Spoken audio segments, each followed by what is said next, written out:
How are you, Jorge? Very good. I mean, you. I'm good. I'm good. It has been a crazy year already, hasn't it? It is just so much MMA going on everywhere. I love it. I live for the sport. It's it's just like what I like the most. To whether it be watching or doing, this sport has me like captivated. And since a kid, since I discovered the sport at 11, 12 years old, it crosses my mind every day. I don't know, 300 times a day in different ways. So I love to see it. I love to watch the sport evolving, grabbing new fans, going places where we've never been, breaking records with the views and stuff like that. So I'm all for it, man. I love the sport. Does the excitement of promoting and putting it together an event and making sure everything goes smoothly, is that excitement comparable to fighting? I mean, I know it's not the same kind of excitement, but do you get that high from putting out an event? Definitely get a huge high, but it's a different type of high because it's not that the fighting isn't a team, it's very team oriented, though it's just one man stepping in and putting it all on the line. But I have a serious team with me when it comes to promoting the events. It's and putting it on. It's from, maybe to my extent, I'm promoting the fights, I'm doing some matchmaking, I'm making some calls for some things that maybe I have more deal with, but there's a ton of other guys behind me making sure the fighters get there on time, pick them up, medicals, commissions, venues, sponsorships. It's a whole team of people, so it wouldn't be fair to just say me. It's a big shout out to Dean Two and the Pensacola boys, Victoria Gonzalez, Chris Edward, all part of my team, and I'll make this happen, make this dream happen. And I got my own lane, which find good talent, recruit them, bring them on over, find the best free agents out in the world, go grab them, bring them on over, and then I help a lot with the matchmaking. Those are my roles. And I'm pretty good at sticking to them because all day long I just freaking train, and then after that I just watch tape of guys that I want to recruit for the organization. So it's like the best fucking marriage in the world possible. I love it. Was there anything that you found now that you're a promoter that you appreciate that you didn't understand as a fighter? Maybe not that I appreciate, maybe just like, damn, that's a lot of work. But yeah, there's so much to do. Like everybody's like, oh, or not everybody, but people that might not know might think getting a venue easy. You want to come fight in Miami, good, get it done. Right? But you're talking about, let's say for example, Florida. You're talking about probably the most hardest state right now to get a date because everybody wants to be in Florida, whether it be combat or just entertainment. So now you got to get a date with a commission.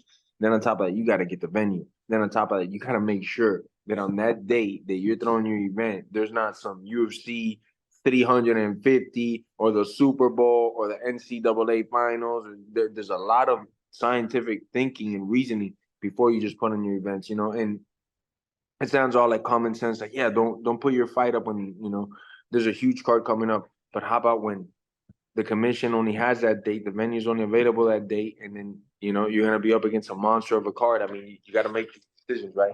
So it's fun. It's always like a team building decision, team thing. But the rushes are way different than MMA. In MMA, I feel like I have a lot more things in my control, and when I'm working in a team, it's much closer and tighter, and it's more in our hands than promoting. Maybe I can't get a guy's visa. I just had an incredible guy that we were working on getting his card. Amazing freaking striker, great killer.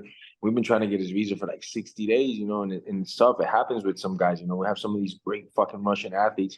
We can't get them a visa. It looks like we're gonna get the visa, and then before we know it, we got the best visa lawyers on there. We just can't get that, and that's something that it could happen in fighting. Maybe a coach of mine didn't get a visa or something, but it's not like a for sure thing. As in throwing the promotions and stuff. It's something that we challenge. We meet a lot. We see a lot.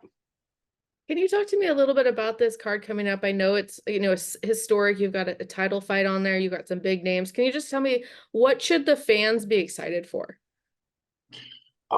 We also got 11 UFC vets in total, and the process selection for us is we just don't get a guy that's good fighting with gloves and hope that he's gonna make the transfer over to MMA. We see the guys that will make the transfer over to MMA bare knuckle based on how they do when they come over MMA bare knuckle and how they fight as well with the gloves. We take all those things into consideration, and I think that's why we have these great matchups. Because when we get these guys up, we've been thinking a lot about who will match up who with well, who will be able to get over those hurdles of being bare knuckle, you know, because there's a lot of guys that when it's bare knuckle, they're a striker, but as soon as they get hit the first time, they turn into a grappler, and it's like, oh man, it's not what we brought you here. If you're a striker, strike. You know, we get it. You got to switch in the strategies, but the pain tolerance and level is a little different, you know. Also, the chances of fracturing your hand and breaking your hand, so the shots are got to be a little bit more precise. It's definitely like a slightly different battlefield. Is there anybody on the card specifically outside of the main event that you think fans should really pay attention to? Any fighter that you've kind of got your eye on? Um, yeah, I got my eye on a lot of guys. We got this guy on the card. His name is like the worst nickname ever, but this guy can fight. He's called Rat Garbage. And look out for him. I'm not even gonna tell you his real name. Just look out for Rat Garbage in the thing. I know you think about this nickname, you go, yeah, this guy's trash. No, go watch this guy. This guy could fucking fight and he's mean.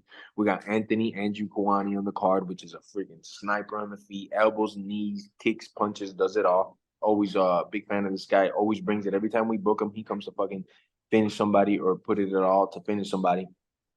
We got a great fight, probably fight of the night.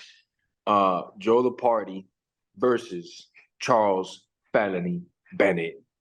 That's gonna be a fucking all-time fight. Both guys are just action-packed from the moment the fight starts till it ends.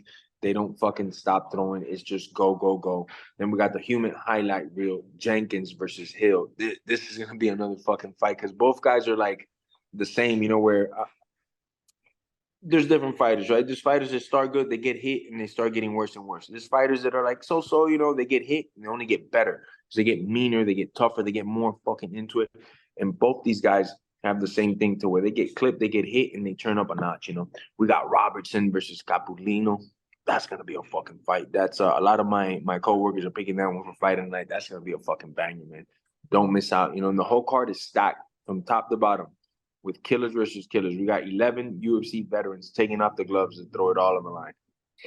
Yeah, speaking of UFC, I'm curious, just a fun one. If you could steal any active UFC fighter for your promotion, who would you want to steal? There's a lot of people out there. What? You giving me that roster? I probably, man, just because I know he'd be so fitting, so perfect for it. Dustin Poirier. I'm stealing DP, man. I'm bringing him over here from the UFC Absolutely. roster. Mm-hmm. You know, there's also another BMF title fight coming up. I'm Yeah. curious if you have your thoughts on who you're rooting for, maybe who you think could win. Just your thoughts on the matchup.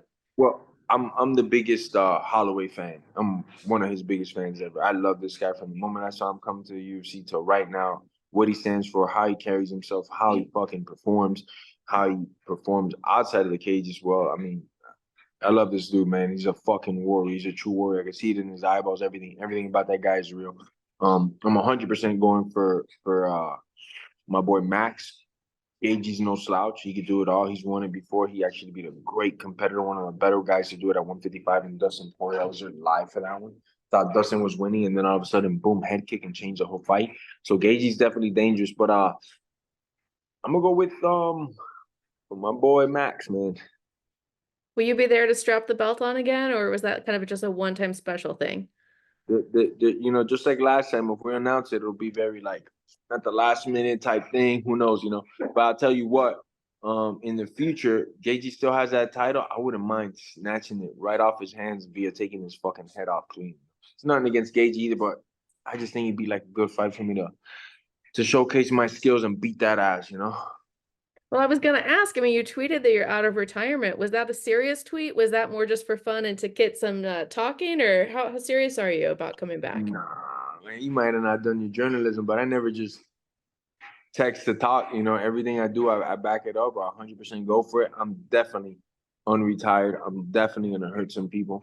I'm definitely gonna box this year, and shit. I just want to get in the best shape possible, get in that cage again, and give it all I got. You know, because I can't go out on a fucking L either. You know, when I think about it, it fucking daunts me and it hurts me. So I'm definitely coming back just to fucking rearrange somebody's face or faces. Well, that's good news. I'm glad that that was a serious tweet. Would you be interested if there's that fight coming up at the Sphere? UFC Noche is coming up. I believe it's September 14th or 15th. Is that a venue you'd love to fight at? I mean, that's going to be a historic card. Um, you know, the UFC will have to call me in that one in particular and work out like a rather handsome deal. But for right now, my mind's more on boxing. I got this chance to box. I'm not looking to do MMA immediately. Will I do it? Of course, I love it. It's my favorite thing in the world. But right now, I'll probably throw down some boxing before I do MMA. Awesome. And last question, where can the fans tune in? What time should they watch the fights this weekend? To the fans, I want to tell you first and foremost, to all the worldwide fans watching in attendance, I love you. But we do have some freaking good news that we're gonna send you later, like where to watch it, because we just picked up a humongous out of freaking the grace of God sponsor that is gonna do really, really well. It's gonna open up a lot of doors for us, and they're actually gonna be our distributor. They're gonna be showing the fight. So we're just working out the details right now. But when we hang up this call, they will send you when and where and all that good stuff. I promise you. Awesome. We'll put the link in the show notes. Please, Amy. Please. Thank you so much for your time. I really appreciate it. Thank you, Amy. Love your tats. Oh, thank Freaking you. Thank amazing. you. Have a good day. A lot of them. Thanks. Have a great day. You too. Bye.